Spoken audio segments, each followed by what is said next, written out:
everyone. Let's open our Bible to the book of Corinthians. 1 Corinthians chapter 1 verse 18 to 31. The Bible says, "For the message of the cross is foolishness to those who are perishing, but to us who are being saved it is the power of God.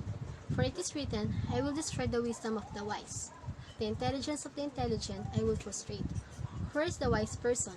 Where is the teacher of the law? Where is the philosopher of this age? Has not God made foolish the wisdom of the world? For since in the wisdom of God the world through its wisdom did not know him, God was pleased through the foolishness of what was preached to save those who believe. Jews demand signs and Greeks look for wisdom.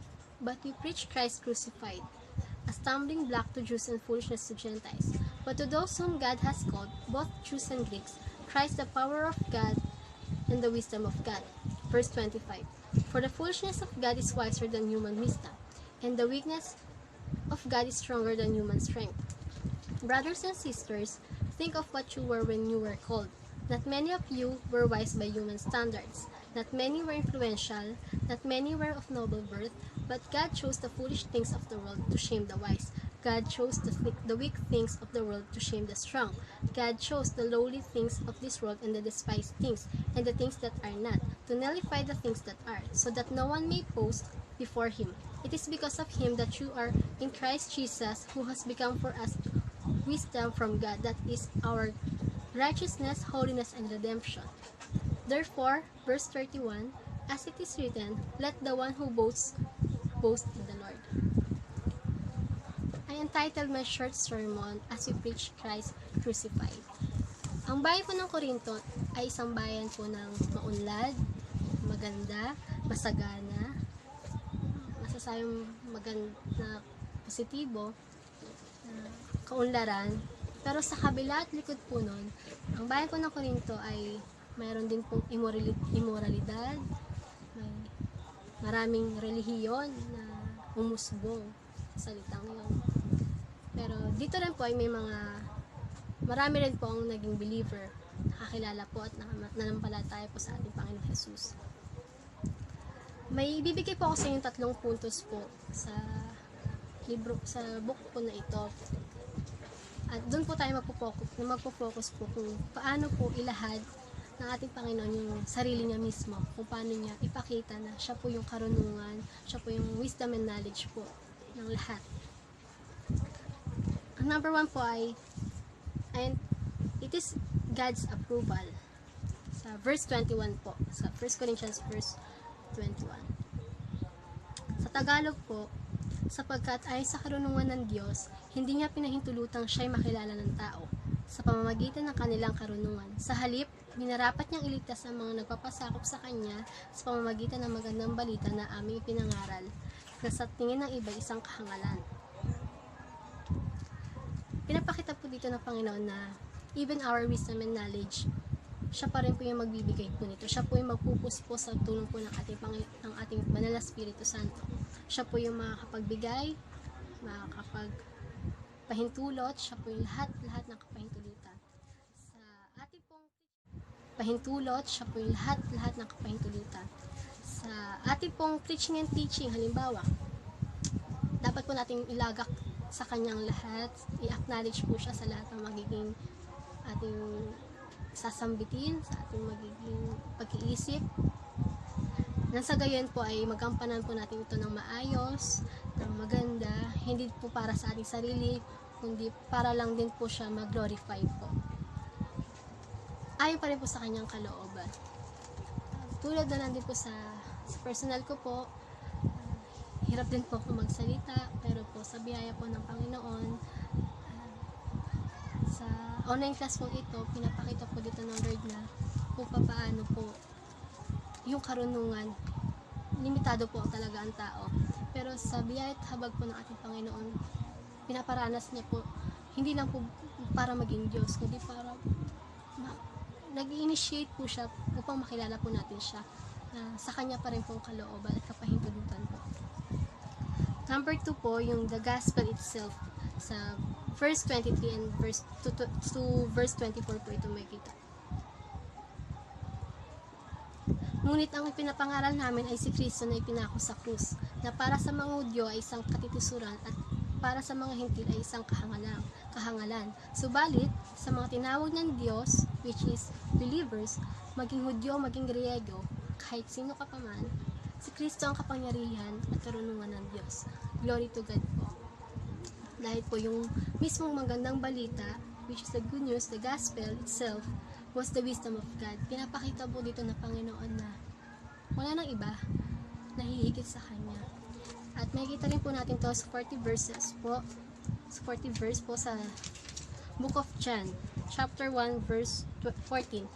The Word became flesh and made His dwelling among us. We have seen His glory, the glory of the one and only Son, who came from the Father, full of grace and truth. Hindi nagsisinungaling po ang ating Panginoon. Pinapakita po dito na siya po yung katotohanan, siya po yung daan. Lahat po sa Kanya po ang gagaling. Sabi rin po ng ating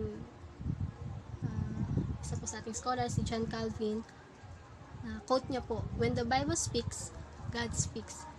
Hindi lang po siya pangkaraniwang libro, hindi lang po siya pangkaraniwang babasahin. Siya po yung, pwede po siya nating maging guideline sa ating lakad sa Panginoon. I-rebuke niya po tayo, tuturuan, tatabasin, didisiplinahin, which is dapat po natin itong ma-appreciate.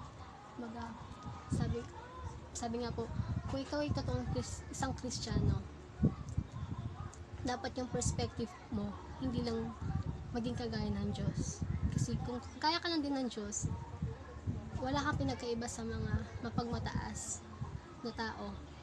Parang pinapakita mo lang na yung pagpapasakop mo sa ating Panginoon ay isang magandang halimbawa, isang magandang patotoo sa ating nasa paligid. Dapat makita rin po sa atin kung paano po natin ito i-apply.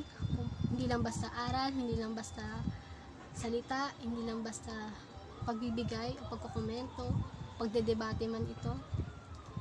Dapat makita po sa ating personal na, kasi minsan po ang tao, paano siya matuto ng, minsan pa nga mahirap po yung maraming alam.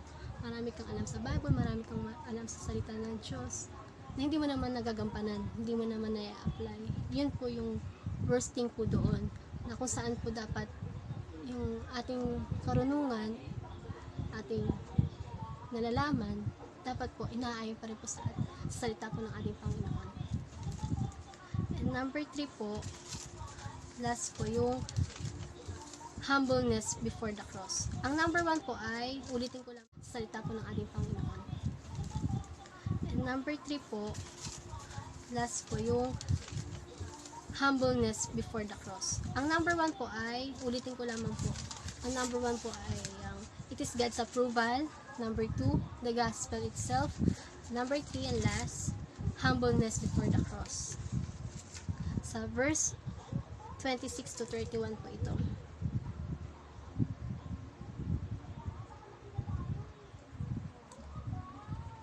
Mga kapatid, alalahanin ninyo ang inyong katayuan noong kayo'y tawagin ng Diyos. Iilan lamang sa inyong matatawag na marunong, makapangyarihan at maharlika sa paningin ng tao. Subalit, pinili ng Diyos ang mga naturingang hangal sa sanlibutan upang hiyain ang marurunong at pinili niya ang mga naturingang mahihina upang hiyain ang malalakas. Pinili niya ang mga pangkaraniwang tao, mga hampas lupa, at mga mahihina sa sanlibutan ito upang ipawalang sa isay ang mga kinikilala ng sanlibutan. Kaya't walang sino ang makakapagmalaki sa harap ng Diyos. Sa Kanya nagmula ang buhay na taglay ninyo dahil sa pakikipag-isa ninyo kay Kristo Jesus, na siyang ginawang karunungan natin. Sa pamamagitan din niya, tayo tinuring na matuwid, ginawang banal, at iniligtas ng Diyos. Kaya nga tulad na nasusulat, ang sino mang nais magmalaki, ang ipagmalaki niya ang ginawa ng ating Panginoon. Dito rin po pumapasok yung living testimony na shinare ko po kanina sa point number 2. Dapat po nakikita po sa atin yung mismong salita po ng ating Panginoon na hindi lang po binabasa. Yung supportive verse din po nito yung sa Luke chapter 5 verse 31 to 32. Sabi po ng ating Panginoon, sinagot sila ni Jesus, hindi nangangailangan ng manggagamot ang walang sakit, kundi ang may sakit. Hindi ako naparito upang tawagin ang mga matuwid, kundi ang mga makasalanan upang sila'y magsisi. Mga pa, dapat po natin ma-appreciate yung ginawa ng ating Panginoon. Hindi dahil sa ikaw mayaman, hindi dahil sa ikaw dukha, hindi dahil sa ikaw ay marangal, hindi dahil sa ikaw ay dinadakila, tinataas, hindi dahil sa lahat ng positibo na makikita sa iyo, kundi puro negatibo pa nga po. Dukha, marumi, makasalanan, walang bahid ng malinis, walang bahid ng maayos. Pinapakita po ng Panginoon dito na wala po tayong mapagmamalaki. Kaya po nga, inalagay ko po dito na humbleness before the cross. Yung cross po, makikita po natin siya na kung gaano po ba natin siya pinapalagahan, kung paano kanya hinila pataas sa putikan, sa karumihan, sa kasalanan. Pinapakita rin po dito na wala pong sino mang matuwid sa harapan ng Panginoon. Kaya nga po natin kayo po ng pagpapahalaga yung cross kung saan ma-appreciate po natin yung ginawa ng ating Panginoong Jesus, na kung hindi po dahil sa Kanya, kung hindi dahil po sa ginawa ng ating Panginoon, lahat po tayo were doomed to hell. Saan? Yes, nakakagawa pa rin tayo ng kasalanan. Yes, may struggle pa din with sins. Yes, may mga pagkakataon pa rin na nakapag-isip tayo ng masama. Pero by the grace of God, with the power of the Holy Spirit, tayo kanyang sinasanctify ng process. Tayo ay kanyang binibigyan ng motivation para hindi po magawa yung mga evil things. Tayo po ay kino-convict, nire-rebuke. Pero sa kabila po ng lahat ng yun, walang isang tao makakapagpagawa no, hindi ang ating Panginoon lamang, ating Panginoong Jesus, na kung titingnan lang po natin yung kahinaan natin, kung titingnan lang natin yung mga accomplishment, ating mga nagawa, lahat po ito isang maruming basahan lamang sa ating Panginoong Jesus. Kaya nga salamat sa ating Panginoong Hesukristo dahil po sa kanyang katwiran,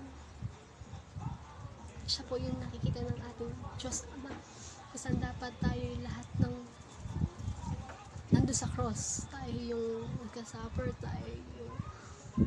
tayo lahat ng naranasan ng ating Panginoon Jesus, tayo. Pero yun nga, dahil sa kanyang dakilang pagmamahal sa atin, sa tulong ng ating Panginoong Jesus, lahat yun napawi, lahat yun isang malaking victory dahil sa kanya, dahil sa puot at galit ng ating Diyos Ama, kung saan sa cross doon niya binuhos lahat. Isang magandang hindi lang karanasan, kundi kung paano kanya hinango sa karumihan. Sa tulong ng ating Panginoong Jesus, lahat yun napawi, lahat yun isang malaking victory dahil sa kanya, dahil sa puot at galit ng ating Diyos Ama, kung saan sa cross doon niya binuhos lahat. Isang magandang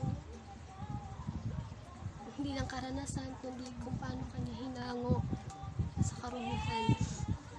Kaya nga ang buong libro po na i-share ko sa inyo sa Book of Corinthians, hindi lamang po isa to, marami pa po sa Bible na pinapakita dito na kung gaano kahalaga yung Word of God, kung paano ba pinapakita nito na tayo talaga ay walang kakayahan before God, kahit dahil yung nagagawa lang natin mabuti sa product lamang po ng relationship po natin sa Panginoon. Kaya nga po wala pong sino man dapat ang may pagmamalaki na, at walang sino man ang magsasabi na higit siya sa lahat, na walang may pagmamalaki na alam niya lahat, na siya'y talagang marunong dahil nagsimula ka rin naman sa walang alam. Diyos pa rin yung may kapahintulutan ng lahat. Sa ginawa ng ating Panginoong Jesus sa krus ng Kalbaryo ay isa lamang o natatanging makakapagpatotoo at makakapagpabago sa puso ng bawat isa sa atin.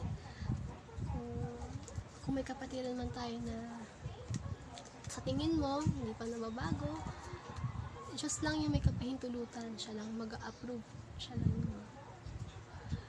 lang yung magbibigay ng puso sa taong yun na makapagpabago.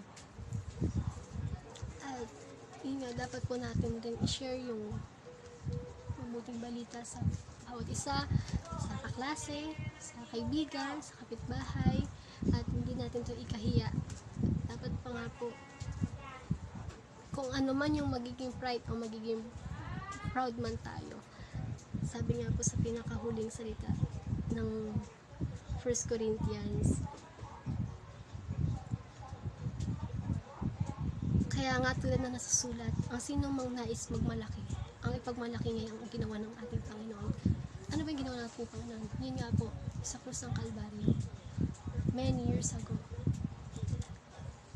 Yun yung isa sa dapat natin ipagmalaki, hindi dahil para ipagmayabang na, uy, ito ganyan, kundi para po ipagmalaki na, ito ka, binago ka ng ating Panginoon. Hindi dahil sa sarili mong kakayahan, kundi dahil lamang sa habag at biyaya ng ating Panginoon. Dun yung appreciation po ng gabahin. And I end this quote po kay R.C. Sproul.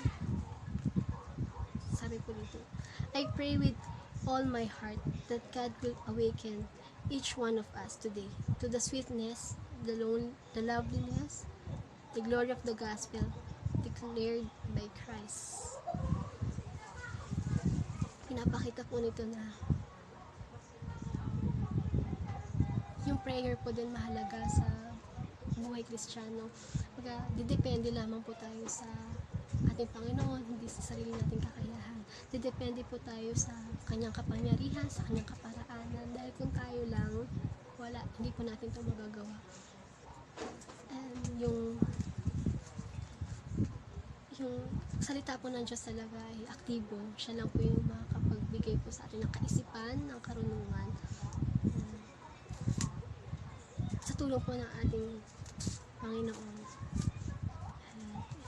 Yung mismo gospel po, siya po yung nagde-declare Christ Jesus Christ.